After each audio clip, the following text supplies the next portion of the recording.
From 1789 until 1947, our nation won some of its greatest military victories under the direction of a Secretary of War operating within a Department of War. Today, with this executive order, you will authorize the current Secretary of Defense and the current Department of Defense to once again embrace this great lineage and once again be named the Secretary of War and the Department of War. So this is something we thought long and hard about. We've been talking about it for months, Pete and I, and Dan.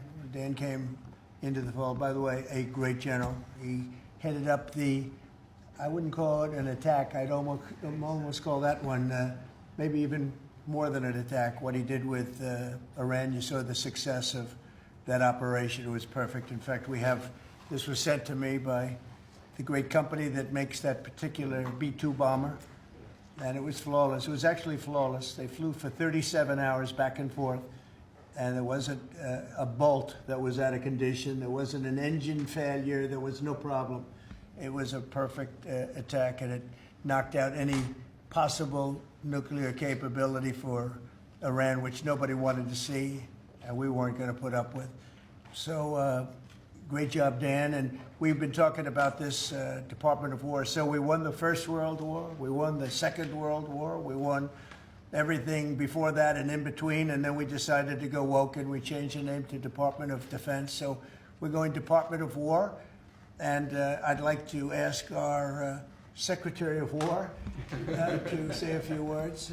Pete Hegseth. I think it's a much more appropriate name, especially in light of where the world is right now. We have the strongest military in the world. We have the greatest equipment in the world. We have the greatest manufacturers of equipment by far. There's nobody to even compete. And you see that with this and so many other things. The Patriots are the best. Every element of the military, we make the best by far. So, Pete, I'd like to ask you and maybe Dan Raisin Kane to say a few words, please. Mr. President, thank you. After winning a war for independence in 1789, George Washington established the War Department, and Henry Knox was his first Secretary of War. And this country won every major war after that, to include World War I and World War II. Total victory, Mr. President, as you said. Then 150 years after that, we changed the name after World War II from the Department of War to the Department of Defense in 1947.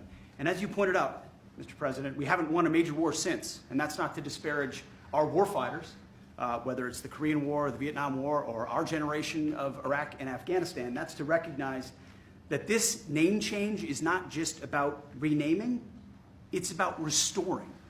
Words matter. It's restoring, as you've guided us to, Mr. President, restoring the warrior ethos, restoring victory and clarity as an end state, restoring intentionality to the use of force. So at your direction, Mr. President, the War Department is going to fight decisively, not endless conflicts.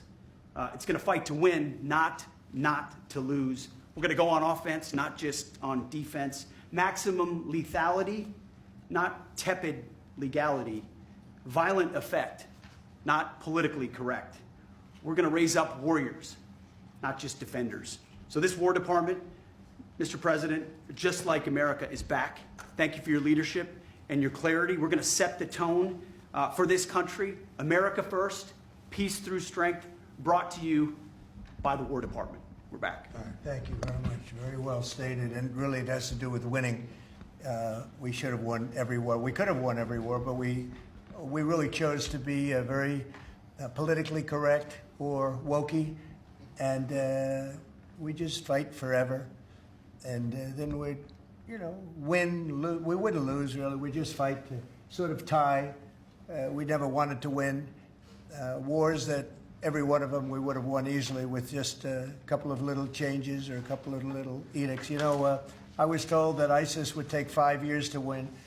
And Dan Kane, when I told him how long would it take, he said, I think about 4 weeks, sir. I said, what do you mean 4 weeks? I was told 5 years by the people in Washington. You know who they were?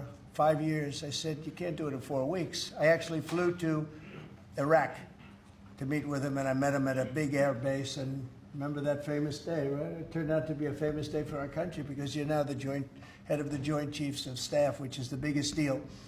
And he is because he did things that everybody said he couldn't do. So they said it was going to be 5 years, and he knocked them out in about 4 weeks total, 100%. We took over, and ISIS was gone, and pretty amazing. But we never fought to win, and now if we have to fight it all, you know, we solved 7 wars. We have the one that I thought was going to be probably one of the easier ones, and that's with President Putin and Ukraine. And that turned out to be one that's a little bit more difficult, but the 7 are done. They were supposed to be much more difficult to solve. I solved every one of them, and we're going to get the other one done too. But it turned out to be a little bit more difficult than I thought. And it'll get done or they'll be held to pay. But because they're losing 6 to 7, it used to be 5. I used to tell you 5. Now it's almost 7. I guess 7,000 people last week. 7,813 people, young soldiers, died. Russian and Ukrainian, not American soldiers. But it's a shame. And it's just, you know, they're human lives, and I want to see it stop. But General Kane's done a fantastic job. And again, defeated ISIS, which they said would take a long time. And it didn't take a long time at all, and did other things that people said really couldn't happen. We have the greatest equipment in the world. We have the greatest soldiers in the world. Dan, say a few words, please. Yes, sir. Thank you, Mr. President. It's a true honor for me today to represent the incredible men and women of America's Joint Force. Today and every day, the 2.8 million service men and women stand ready to fulfill our sacred duty to protect America at home and abroad. As the President said, America's military is the single most powerful fighting force in the world. The mission you and the Secretary have given us is clear and unambiguous: to deliver peace through overwhelming strength. And I remind everyone that the U.S. military can reach any adversary at the time and place of our choosing. Service to this nation is an incredible gift, and we're grateful and honored every day to do so. Thank you, Mr. President. Well, thank you, and it's an honor to sign this. And we will do that right now.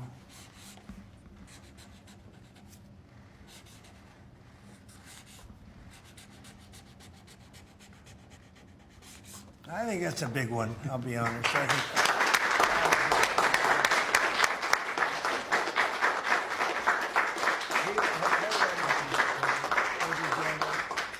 that's a big one.